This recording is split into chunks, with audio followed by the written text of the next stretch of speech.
Federalists had built a Navy in the 1790s, at the heart of which were 13 frigates.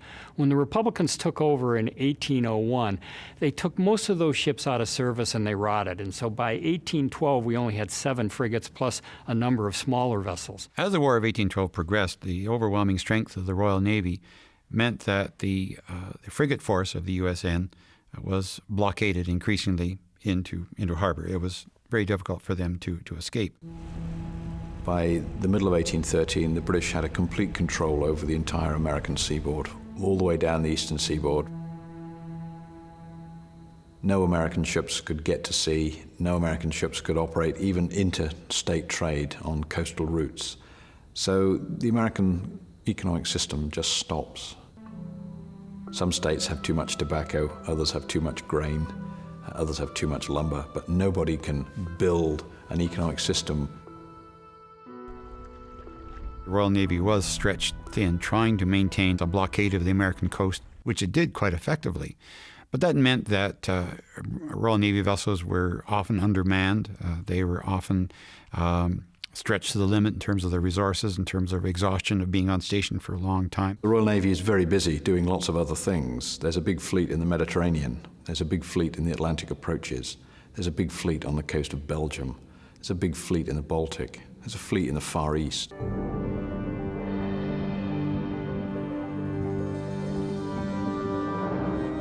Denied the chance to use their navy to attack British shipping, America turned to the privateer, and Baltimore was a particular source of these vessels. On Chesapeake Bay, particularly operating out of the city of Baltimore, a very fast kind of schooner design had evolved. These were called the Baltimore Clipper schooners. They had raked masts and very sharp bows. They were extremely quick and able to outsail almost anything that the British could bring against them.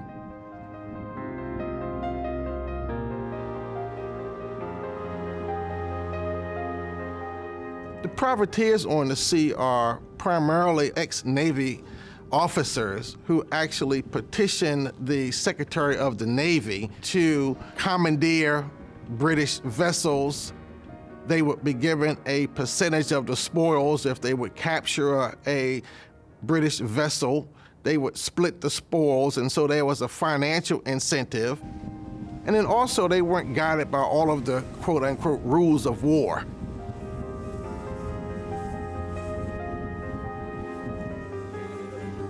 They were almost a guerrilla outfit with boats.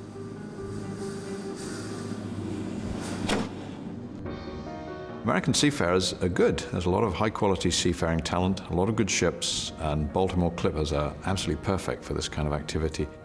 They range right around the Atlantic. They're operating in the English Channel, in the Irish Sea. They're very effective at capturing ships. They're not very effective at getting them back to America. Most privateer captures are recaptured by the British because the British have this stranglehold of the American coast. So ships trying to get into American harbors are normally recaptured. So the British are paying out insurance on ships and then getting them back. The British will not be beaten in this way.